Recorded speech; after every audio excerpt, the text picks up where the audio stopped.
Cho bạn có hội viên hội Mỹ về hiện tượng giá vàng tăng cao hiện nay và từ đó nêu ra ba câu hỏi. Một là liệu nó có liên quan nhiều đến cuộc chiến Ukraine không? Hai là liệu khối BRICS đang thay thế đô la Mỹ bằng bằng hay không?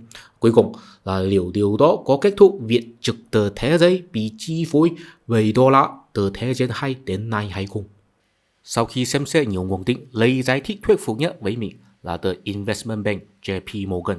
Trung Quốc và Nga đang tăng dự trữ vàng để giảm phụ thuộc vào đồng đô la Mỹ vì họ lo ngại rủi ro bị trừng phạt kinh tế hoặc bị lệ thuộc vào hệ thống tài chính do Mỹ điều khiển. Vì vậy, việc giá vàng tăng cao thực sự có liên quan đến cuộc chiến Ukraine bởi vì Trung Quốc đang tài trợ Nga đến Ukraine, còn Nga phải vượt qua trừng phạt của Mỹ để mua hàng.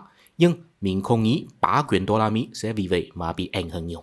Vì khối BRICS ngoài Nga và Trung Quốc cùng có Brazil và Ấn Độ, hai nước này không có lý do như Nga và Trung Quốc muốn thay đổi hay phá vỡ luật chơi thế giới hiện nay.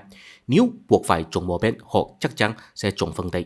Hơn nữa, bá quyền đô la Mỹ không đơn giản xuất phát từ giá tâm kiểm soát thế giới, mà là vì trực tự thế giới hiện nay phục vụ cho sản xuất, cho nên cần một tổng tiền chung để vận hành chuỗi cung ứng toàn cầu. Cho nên Mỹ không cần cưỡng ép các nước vì muốn giữ vị trí trong chuỗi cung ứng này cũng sẽ chủ động sử dụng đô la Mỹ.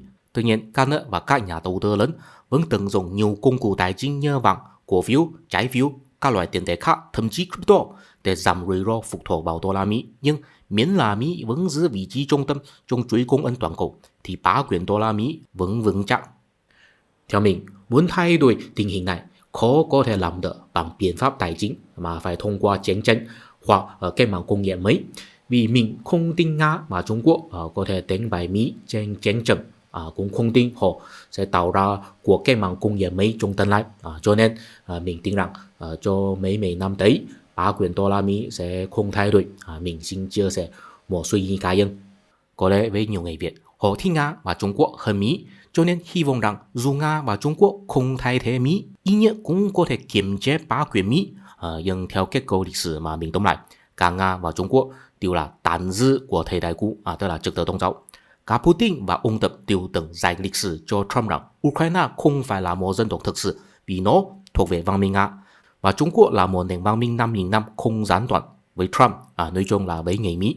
Điều đó dĩ nhiên rất kỳ. Họ không thể hiểu tại sao lập luận lịch sử Nga lại có thể hợp lý hóa một cuộc xâm lược, cũng không thể chiều dài lịch sử của văn minh Trung Hoa có liên quan gì đến tầm phạm thương mại, bởi vì trong tổ họ là logic của trật tự chủ nghĩa cá nhân hiện đại. Quốc gia là để phục vụ cá nhân, lịch sử hay văn minh quá khứ không quan trọng bằng lựa chọn cá nhân hiện đại.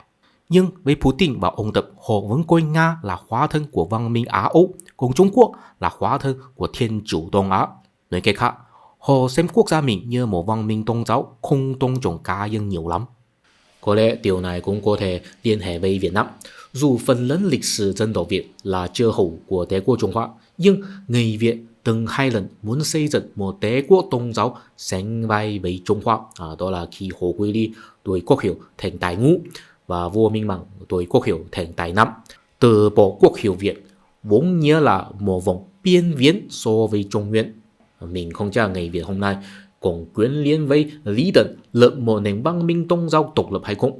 Dù sao, điều chơi chiêu là cả Hồ Quý Ly và Minh Mạng đều tôn sùng Nho giáo nhưng thiếu ý thức về tính siêu việt của Nho giáo. Nói thẳng hơn, với họ Nho giáo chỉ là công cụ tập quyền hóa nhưng thiếu linh hồn. Mình cũng không chắc người Việt hiện nay có thực sự đồng tình với chủ nghĩa cá nhân và có ý thức về tính cô tổ của khái niệm cá nhân hay không. Tiếp theo, mình xin trình bày rằng đổi mới sáng tạo là điều then chốt sống cùng với quốc gia hiện đại. Và muốn người dân có động lực đổi mới sáng tạo thì ít nhiều tôi hỏi họ có ý thức về tính cô tổ cá nhân.